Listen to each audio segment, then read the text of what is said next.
हाँ, ये फिज़िक्स की कुछ इम्पोर्टेंट प्रॉब्लम है। ये 2 kg का ब्लॉक है, इस पर 20 न्यूटन फोर्स लगाया गया है। कोफिशिएंट ऑफ स्टैटिक फ्रिक्शन 0.8 है, काइनेटिक फ्रिक्शन 0.6 है।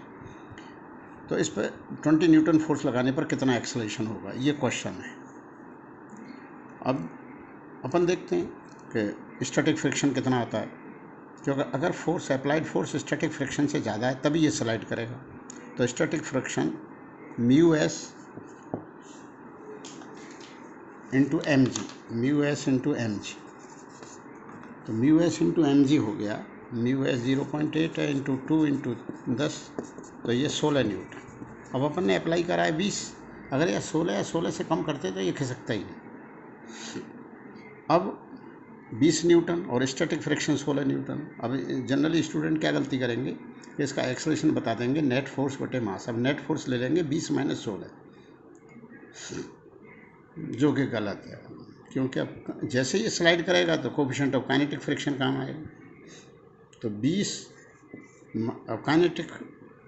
काइनेटिक फ्रिक्शन से जो फ्रिक्शन की वैल्यू आएगी म्यू के एम जी, म्यू के 0.6 है इंटू 2 इंटू 10, तो बराबर 12 न्यूटन। अब नेट फोर्स हो गया 20 माइनस 12 अपॉन मास 2 kg, तो एक्सेलरेशन आ गया 8/2, मतलब 4 मीटर पर सेकंड स्क्वायर।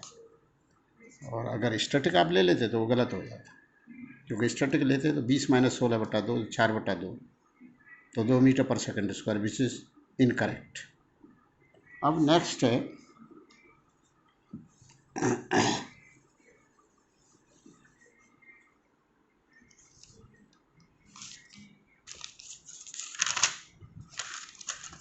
मैं कुछ इलेक्ट्रोस्टैटिक्स की बात बताना चाह रहा हूँ। दिस इज ए ट्रायंगल, यहाँ -2q चार्ज, यहाँ -2q चार्ज, यहाँ q चार्ज। अब इसमें ये पूछा गया है कि ये these 3 charges are placed at the vertices of the equilateral triangle, A side है।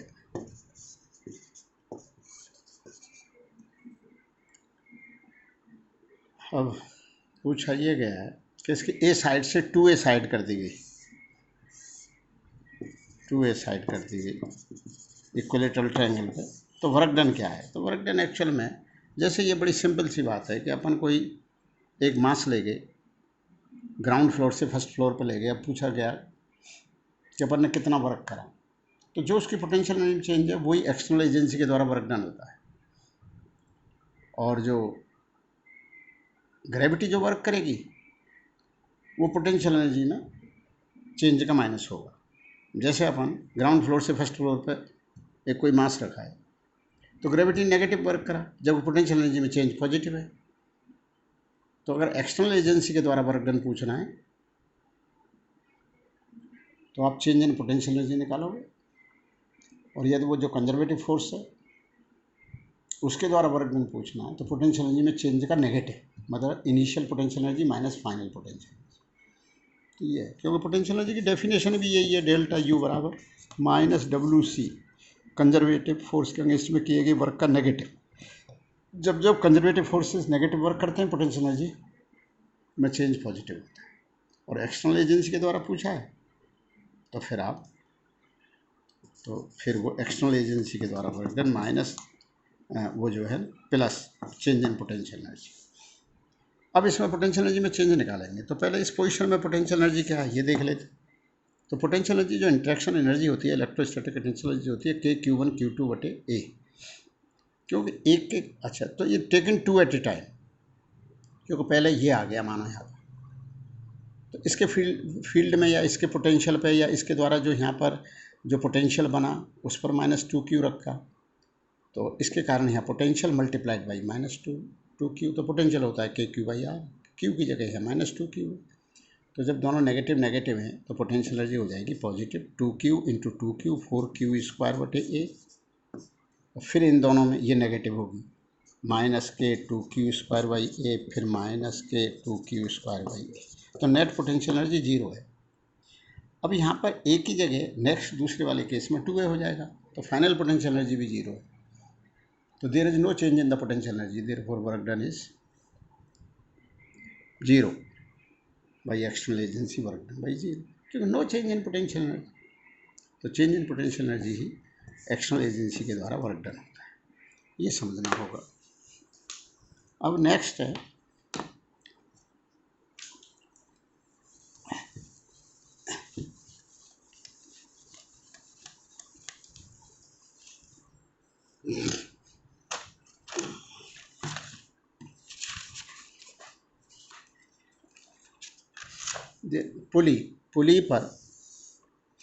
पुली है, इस पर 8 kg मास सस्पेंडेड है,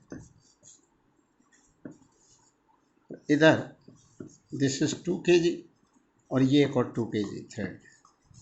और अब इसमें ये पूछा गया है, किसका नाम रख लेते हैं, A B C। तो ये जो स्ट्रिंग है इसमें जो टेंशन आएगा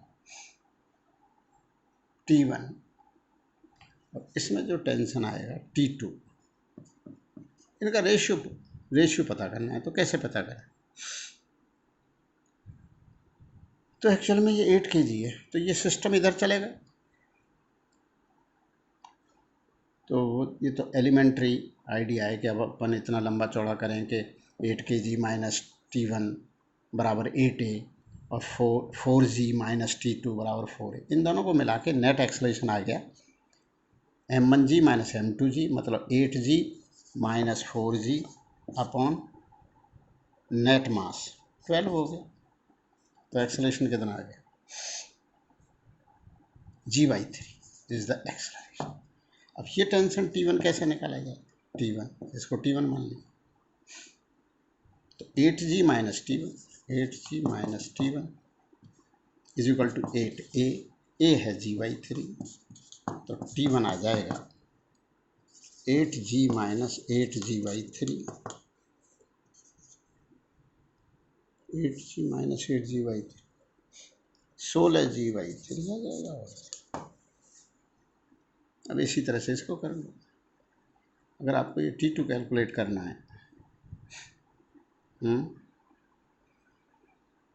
T2 कैलकुलेट करना है तो कैसे होगा, T2 minus 2G, T2 minus 2G, तो ये एक्सेलरेशन इस पर इतना ही G/3 अपवर्ड होगा और इसमें एक्सेलरेशन G/3 डाउनवर्ड होगा। तो इसमें क्या करा था, net force 8G minus T1 था बराबर 8A, और यहाँ क्या करेंगे T2 माइनस 2G बराबर 2A, तो 2A कितना है 2A, A है G/3,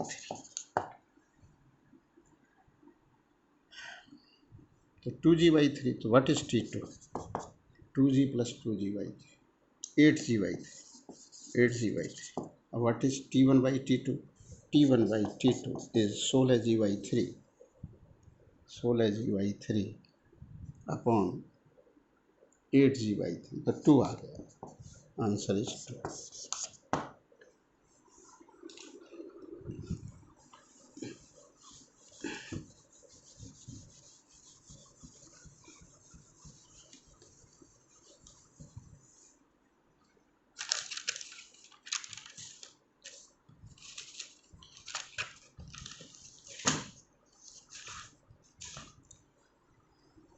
अब ये this is A square, ABCD is a square, इसकी हर साइड 1 मीटर है, 1 मीटर है। पूछा ये गया है कि यहाँ पर एक सेंटर पे एक चार्ज रखा हुआ है 5 माइक्रोकूलम। हम किसी 10 माइक्रोकूलम चार्ज को A से B तक ले गए, तो ये पूछा गया है कि एक्सटर्नल एजेंसी के द्वारा क्या वर्क है। तो ठीक है, अब इस 5 माइक्रोकूलम के द्वारा यहाँ पर इलेक्ट्रोस्टैटिक पोटेंशियल क्या है, तो electrostatic potential multiplied by the charge, ये होती है इलेक्ट्रोस्टैटिक पोटेंशियल एनर्जी। तो इसके कारण जो यहाँ पोटेंशियल है वो KQ/A, ये दूरी, इसको मान लो कोई A, तो KQ/A, वैसे A पता है कितना है, ये 1 मीटर है, तो ये √2 है और √2 का आधा है, क्योंकि 1 स्क्वायर प्लस 1 स्क्वायर तो √2 हो गया, √2 का आधा 1/√2 है ये ए इज 1/√2, पर उसकी कोई ज़रूरत नहीं पड़ेगी। अब ये पोटेंशियल, इस पर कोई चार्ज रखा हुआ था, मैंने माना था अभी 10 माइक्रोकूलम, तो 10 इंटू 10⁻⁻6 इतने जूल एनर्जी है, इतने जूल एनर्जी है इस चार्ज की, किसकी, 10 माइक्रोकूलम चार्ज की, ड्यू टू इसके इलेक्ट्रिक पोटेंशियल के कारण। अब जैसे अपन छत पर कोई पत्थर रख जाए तो उस पत्थर में ग्रेविटेशनल पोटेंशियल एनर्जी क्यों है कि अर्थ के कारण एक ग्रेविटेशनल पोटेंशियल है ना, तो उस पोटेंशियल पर जो मास रखा हुआ है उसकी मल्टीप्लाई कर देते हैं, तो आप कहोगे कितना पोटेंशियल है। तो अगर हम ग्राउंड फ्लोर को रेफरेंस मान लें और जी को कांस्टेंट मान लें, तो 1 kg मास को ले जाने में जो वर्क डन होता है from ground floor to first floor, it is nothing but the gravitational potential with respect to the ground surface. तो जी इंटू एच हो जाएगा, अगर एच हाइट है, क्योंकि 1 kg का वन, फिर बोलो हम तो m kg ले गए थे, तो 1 kg के ले जाने में वर्क डन जी एच है against the gravity, then m kg के ले जाने में mgh होगा। तो लेकिन जब हम वो प्रॉब्लम सॉल्व करते हैं कि इन्फिनिटी से किसी पॉइंट तक लाने में जो वर्क डन कैलकुलेट करते हैं, तो वो इंटीग्रेशन से होता है। वो इंटीग्रेशन से इसलिए होता है कि जी का मान वेरिएबल होता है, और जी का मान क्यों वेरिएबल होता है, जो ग्रेविटेशनल फोर्स है वो r² के इन्वर्सली प्रोपोर्शनल है।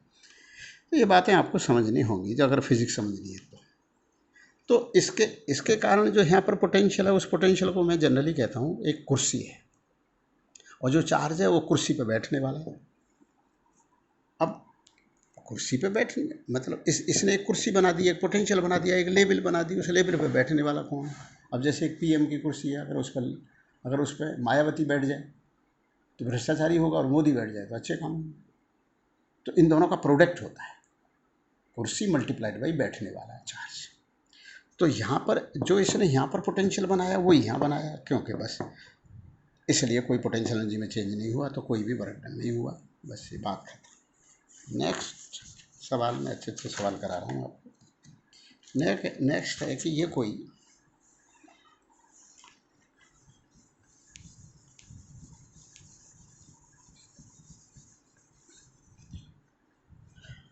चार्ज रिंग है, इस पर कोई एक ये लाइन मान लिया, रेडियस वेक्टर और एक थीटा डिग्री, तो यहाँ पर लीनियर चार्ज डेंसिटी वो दे रखी है lambda is equal to λ0 cos θ/2, इस तरह से दे रखा है।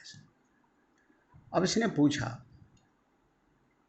कि यूँ चलते जाएंगे अपन एक ही तरफ थीटा को यूँ चलते, तो यहाँ से यहाँ तक जब जाएंगे अब,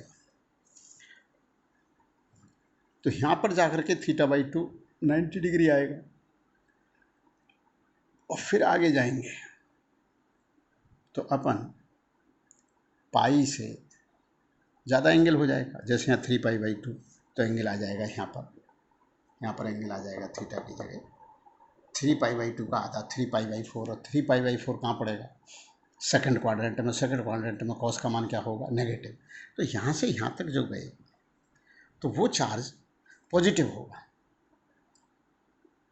क्योंकि अपन अभी θ/2 चेंज हुआ है 0 से π/2, और फिर यहाँ से यहाँ तक फिर वो एंगल चेंज होगा, θ/2 चेंज होगा π/2 से पाई, और π/2 से पाई में कॉस का मान नेगेटिव है, तो इस पूरे रीजन में जो चार्ज होगा वो नेगेटिव होगा, और यहाँ पर पॉजिटिव। तो जितना चार्ज ये पॉजिटिव बैठेगा उतना ये नेगेटिव बैठेगा, तो पॉजिटिव चार्ज यहाँ पर पोटेंशियल पॉजिटिव देगा, और नेगेटिव चार्ज यहाँ पर पोटेंशियल नेगेटिव देगा, तो नेट इलेक्ट्रिक पोटेंशियल यहाँ पर 0 होगा। तो इसकी कोई कैलकुलेशन करने की ज़रूरत नहीं है, क्योंकि यहाँ पर जितना चार्ज पॉजिटिव बैठेगा उतना ही यहाँ पर नेगेटिव बैठेगा। और इलेक्ट्रिक पोटेंशियल के अंदर ये इंपॉर्टेंट नहीं होता कि चार्जेज में बस दूरी इंपॉर्टेंट है। अगर यही बात फील्ड की होती तो फील्ड में ये भी देखा जाता, क्योंकि फील्ड एक फोर्स है तो उसमें वेक्टर सम करना पड़ता, और इलेक्ट्रिक पोटेंशियल के लिए स्केलर सम करना पड़ेगा। तो स्केलर सम, जो चार्ज का स्केलर सम है वो 0 हो गया, और क्योंकि हमेशा k/a तो कांस्टेंट रहेगा, और ऊपर नेट चार्ज आएगा, क्योंकि a b तो नहीं वेरी कर रहा रेडियस, तो नेट चार्ज होगा, और नेट चार्ज की वैल्यू 0 है, तो k × 0/a electric potential is 0। ये आगे समझ में भाई आपके।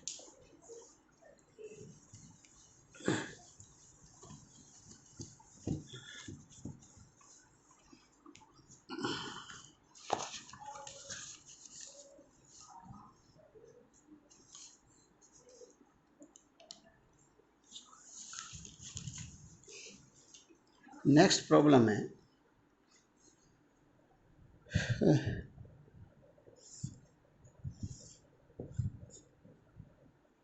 यहाँ 4Q चार्ज है,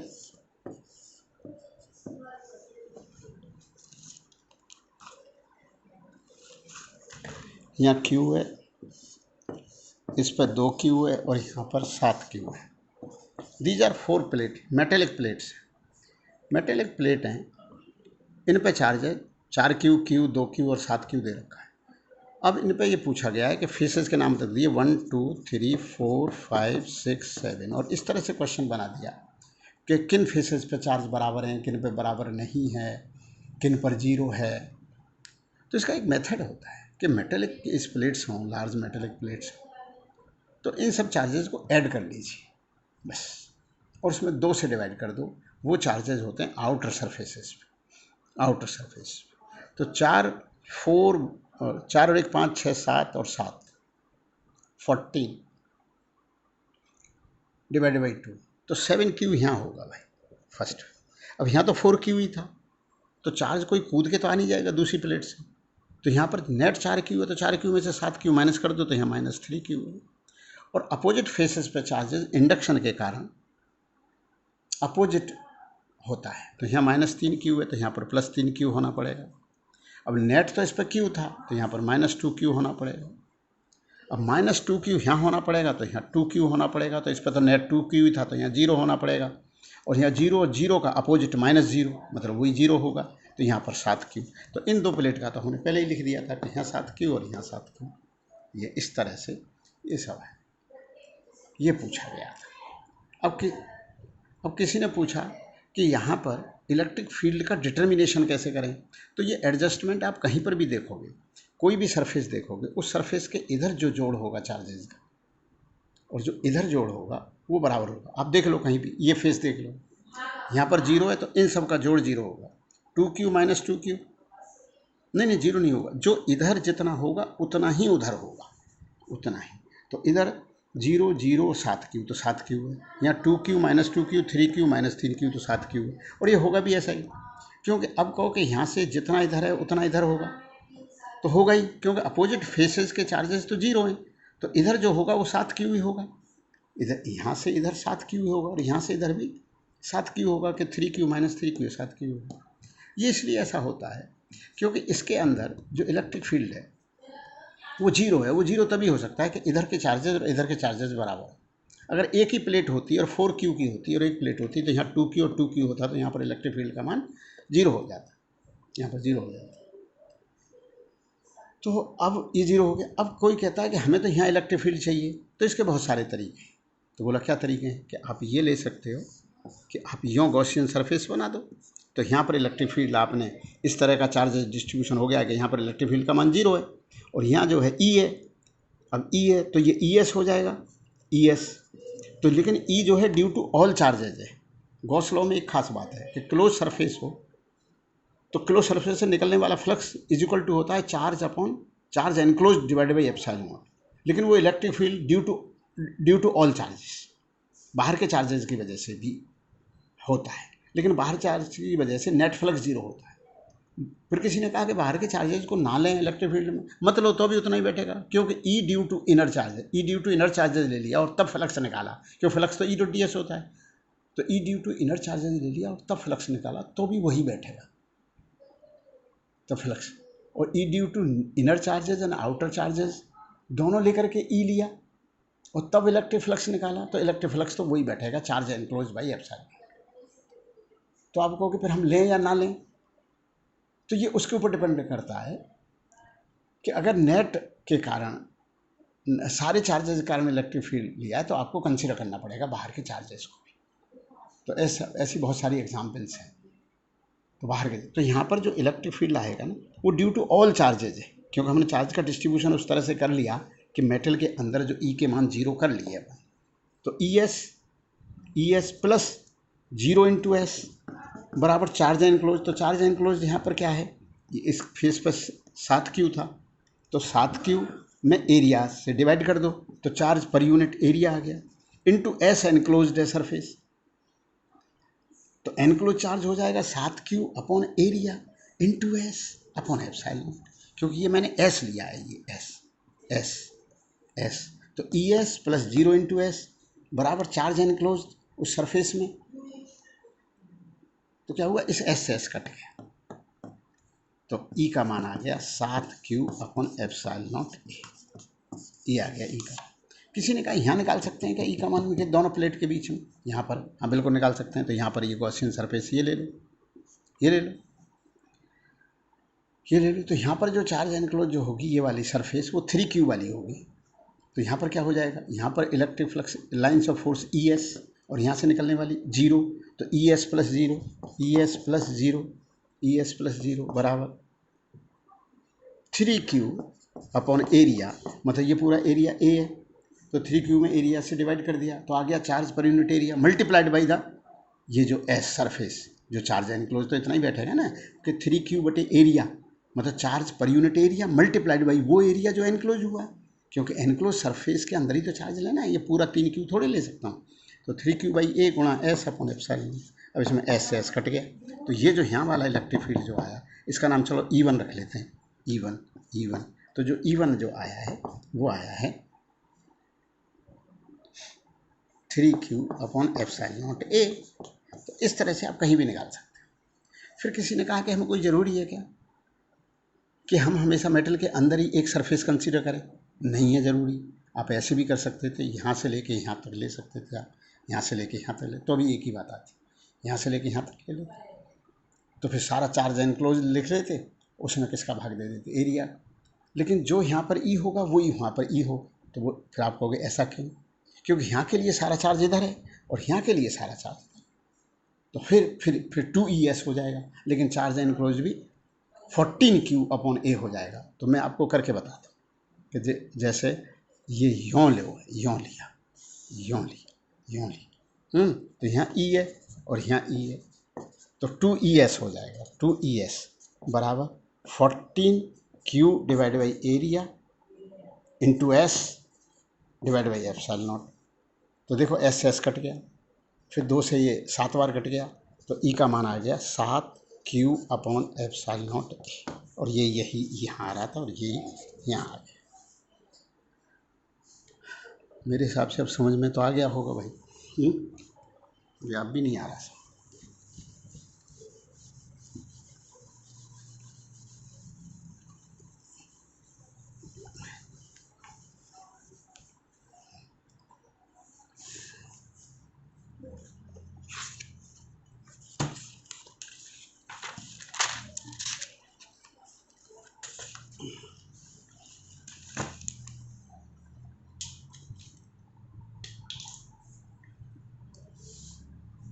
एक कोन है, तो ये कर्व सरफेस है कॉनिकल कर्व, और ये प्लेन सरफेस है, दिस इज ए कोन। अब यहाँ पर कुछ चार्ज रखा हुआ है, इसके बिल्कुल फेस में जाकर के यहाँ एक कोई charge A, this is A point and this is B point, charge यहाँ रखा हुआ है, चार्ज यहाँ रखा हुआ है सी, और चार्ज यहाँ रखा हुआ है डी, चार्ज यहाँ रखा। अब इसने पूछा कि यहाँ से इस ए पे जो चार्ज रखा है उसके कारण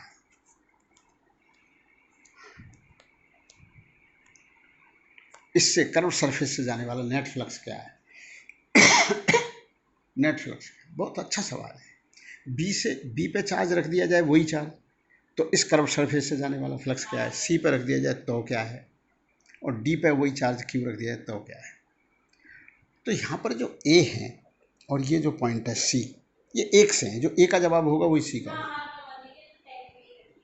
अब क्या है कि अपन इसको जो कर्व सरफेस है और ये नीचे प्लेन सरफेस है, तो अपन क्या काम कर लें कि कर्व सरफेस से पूछा है तो प्लेन भी कंसीडर कर लें, तो फिर ये क्लोज सरफेस हो जाएगा, बंद कोण, मतलब प्लेन भी और बंद डिब्बा हो गया, कॉनिकल, ढक्कन है ये। ये यूँ मान लो, यूँ मान लो, यूँ, और ऊपर ढक्कन है। तो अगर ये चार्ज बाहर है, अब ये चार्ज बाहर है तो इससे पूरे से जाने वाला, इस कोन से जाने वाला जो फ्लक्स है वो जीरो होगा, क्योंकि जो फ्लक्स यहाँ पर गिरेगा वही निकलेगा, तो जीरो होगा। तो फिर बोला ये तो आपने पूरे का निकाल लिया, इसका भी और इसका भी, तो अपन कहें पूरा जीरो है। अब इससे मानो कुछ फ्लक्स पता लग जाए कि इस प्लेन सरफेस से कितना जा रहा है, यहाँ से मानो कुछ भी आ जाता है समथिंग, मानो +20 आ जाता है, तो फिर यहाँ से -20 होगा, क्यों, नेट तो जीरो है। अब प्रश्न उठता है कि ये कैलकुलेट हो जाए, क्योंकि यहाँ से जाने वाला फ्लक्स φ1 है और इस प्लेन सरफेस से जाने वाला φ2 है, φ1 + φ2 जीरो है। अब हम ये बताते हैं कि φ2 अगर जितना नेगेटिव होगा φ1 उतना ही पॉजिटिव होगा, φ2 नेगेटिव होगा तो φ1 पॉजिटिव होगा, क्यों, नेट तो जीरो है। तो अब आपको ये कैसे बताया जाए कि इस प्लेन सरफेस से जाने वाला कैसे, तो यहाँ से जो इलेक्ट्रिक लाइन्स ऑफ फोर्स हैं वो यूँ होंगी, और फ्लक्स होता है E.ds, और सरफेस का नॉर्मल होता है यूँ, और इलेक्ट्रिक लाइन्स ऑफ फोर्स यूँ। तो ये है वो प्लेन सरफेस। तो इलेक्ट्रिक लाइन्स ऑफ फोर्स यूँ है और नॉर्मल यूँ है, तो इनका मध्य एंगल जो है 90 डिग्री है, तो यहाँ से कोई फ्लक्स पास नहीं होगा, तो इससे गुजरने वाला फ्लक्स जीरो है, और नेट भी जीरो है, तो इससे भी जीरो है। यही जवाब सी का है। अब प्रश्न उठता है कि अगर डी पे चार्ज रख दिया जाता वो, तो इससे कितना जाता, तो अब इसमें इसको प्लेन सरफेस को कंसीडर कर लो। अब डी जस्ट यहाँ पर है बाहर, अंदर नहीं है बिल्कुल टुकड़ा, बिल्कुल डी कोने पे है, जस्ट बाहर, तो बाहर है तो इस पूरे प्लेन सरफेस से कर्व सरफेस से जीरो है,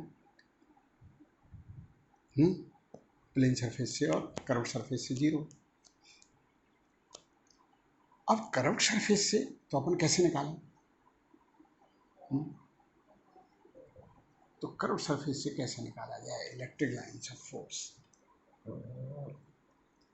अब इसमें इससे देखो प्लेन सरफेस से जाने वाला फ्लक्स यहाँ पर कितना है, तो यहाँ पर तो जो प्लेन सरफेस से जाने वाला होगा यूँ, वो तो जीरो नहीं होगा, क्योंकि नॉर्मल यूँ होंगे, और जब नॉर्मल यूँ होंगे तो 90 तो नहीं है, 90 तो नहीं है, तो इनसे नॉन जीरो होगा, और नेट जीरो है, तो इससे भी नॉन जीरो। अब आता है ये बी, अब बी से जाने वाला फ्लक्स एक्चुअल में कितना होगा, ये अपने को सोचना है कि इस बी से बी पर रखा हो। अब फिर पूरा कंसीडर कर लो आप, ये पूरा कंसीडर कर लो, पूरा कंसीडर करने पर इसको जस्ट अंदर मान लो, जस्ट अंदर मान लो,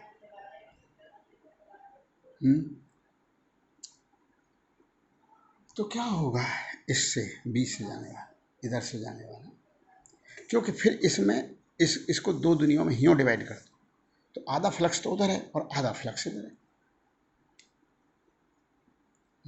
और नेट फ्लक्स जीरो है। तो अब जो है इससे जाने वाला नॉन जीरो है, तो उधर भी नॉन जीरो है, और वो Q/2ε0, क्योंकि नेट जो है Q/ε0 होता है, कैसा भी क्लोज सरफेस हो Q/ε0 होता है, तो आधी दुनिया उधर है और आधी दुनिया इधर है। जैसे यहाँ रख दिया, और कोई पूछे इधर कितनी गई इलेक्ट्रिक लाइन्स ऑफ फोर्स, इधर कितनी गई और इधर कितनी गई, तो जो उधर गई वो इधर गई, तो ठीक, दो डिवाइड हो गए। तो अब यहाँ पर चार्ज रखा है, तो यहाँ से जो इलेक्ट्रिक फ्लक्स है वो क्या है, इन कर्व सरफेस से नॉन जीरो, ठीक है, तो ये समझ में आ गया होगा भाई।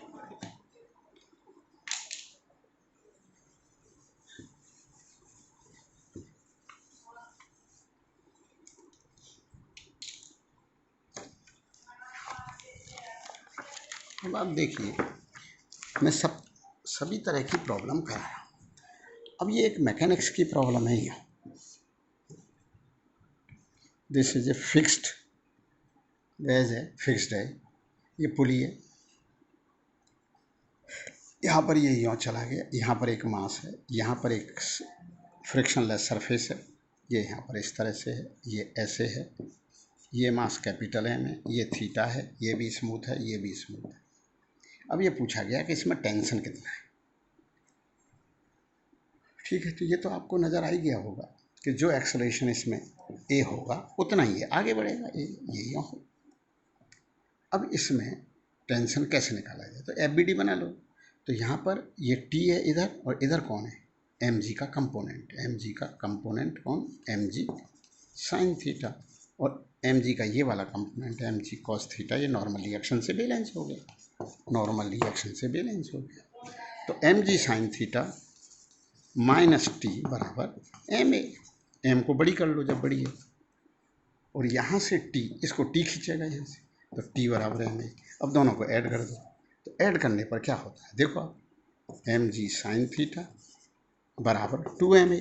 तो ए का मान आ गया जी साइन थीटा बटे 2, ए का मान जी साइन थीटा बटे 2 आ गया। तो ये टी है, तो यहाँ से टी जो दूसरा इक्वेशन लिखा हुआ उसमें पुट कर दो, तो टी बराबर एम ए, एम और जी साइन थीटा बटे 2, तो टी का मान आ गया एम जी साइन थीटा बटे 2।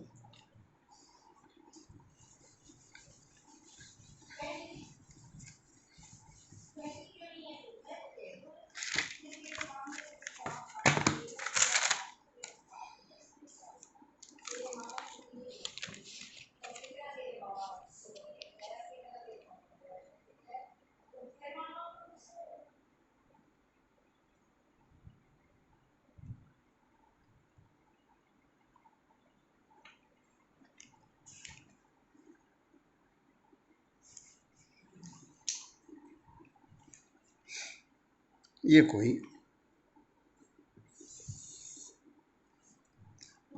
कोई Q1 charge, this is Q2 charge,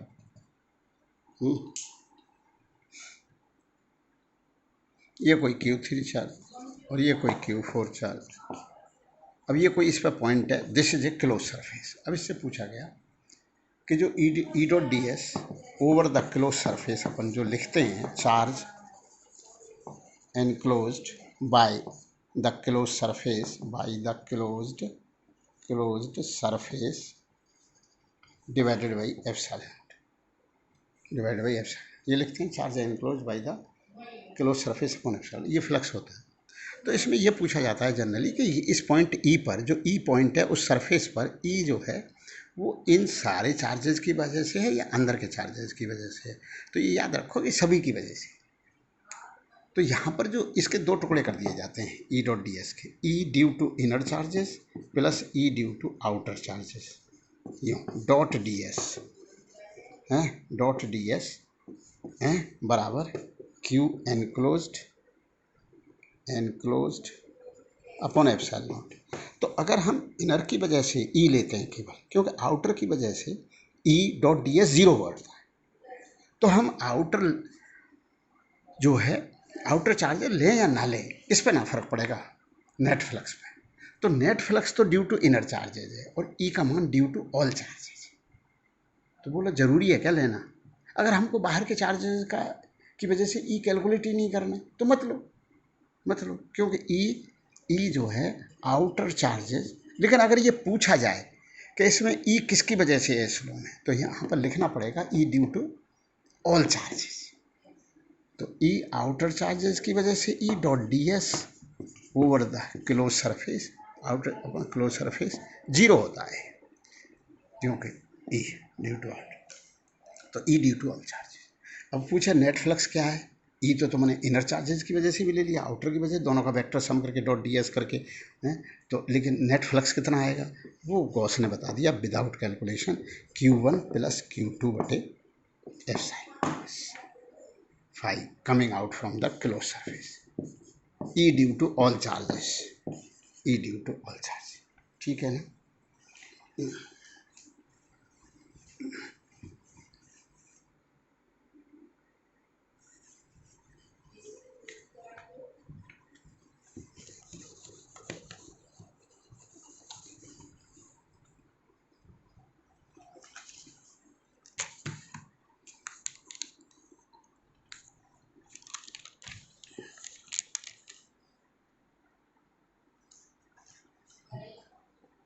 अब नेक्स्ट प्रॉब्लम है कि ये यहाँ पर एक Q1 चार्ज है, Q1 charge, this is Q2 charge surface पर, स्फेरिकल सेल है, स्फेरिकल सेल है, यहाँ पर एक Q3 चार्ज रख दिया गया।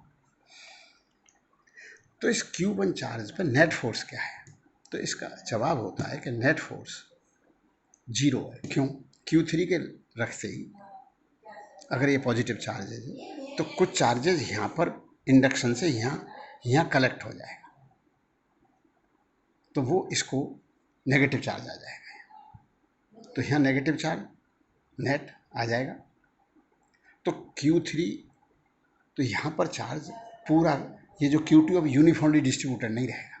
अगर ये Q3 नहीं होता तो Q2 यूनिफॉर्मली डिस्ट्रीब्यूटेड है ही, इस पर मेटल है ये, तो इसकी वजह से नेट फोर्स यहाँ 0 हो जाता है। Q3 के रखते ही यहाँ पर कुछ चार्जेस नेगेटिव आ जाएगा, तो इस पॉजिटिव का धक्का उस नेगेटिव का, अब यूँ मान लो Q2 तो ऐसा का ऐसा ही, वैसे ऐसा होता नहीं है, क्योंकि नेट चार्ज तो अब भी Q2 है, लेकिन इधर थोड़ा सा वो जो है इसकी वजह से अट्रैक्ट होकर नेगेटिव चार्ज क्रिएट हो जाएगा है। अब नेट क्या होगा, वो मानो ये Q2 नहीं होता तो इधर की साइड में थोड़ा नेगेटिव और इधर पॉजिटिव, क्यों? नेट चार्ज तो जीरो होगा अगर नहीं है तो, और Q2 है तो नेट चार्ज Q2 होगा, क्योंकि तो इंडक्शन से क्रिएट होते हैं। तो इस तरह से क्रिएट हो जाते हैं कि यहाँ पर नेट फोर्स 0 हो जाता है। ठीक है। अब कोई कभी ये भी पूछता है कि जो Q2 चार्ज है, जो ये इस पर तो Q2 रहेगा, इसका रीसफलिंग हो जाएगी, तो फिर इस Q2 की वजह से इस पर Q1 पर क्या फोर्स होगा? तो बड़ी आसान बात है, अभी तो बता के चुके हैं कि नेट फोर्स 0 है, नेट फोर्स 0 है।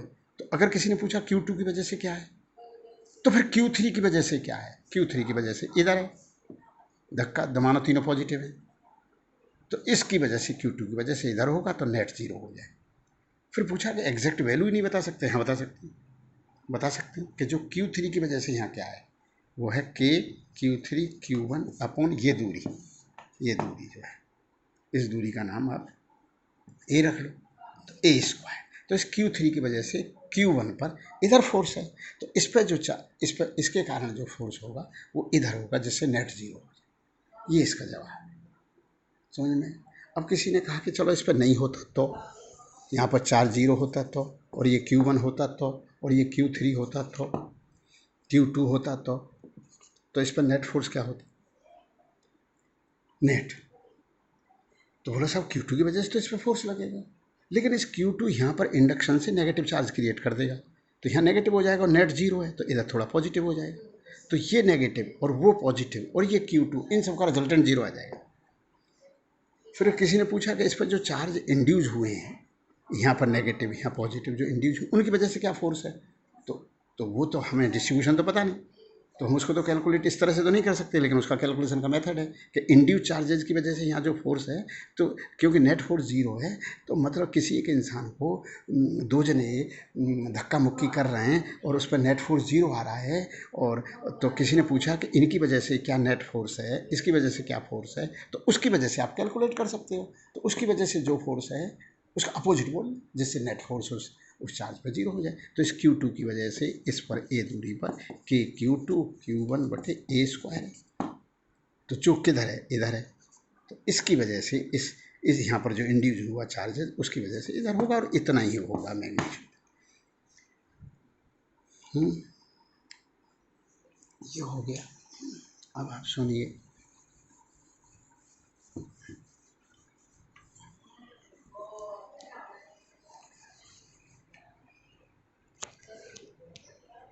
अब आपको मैं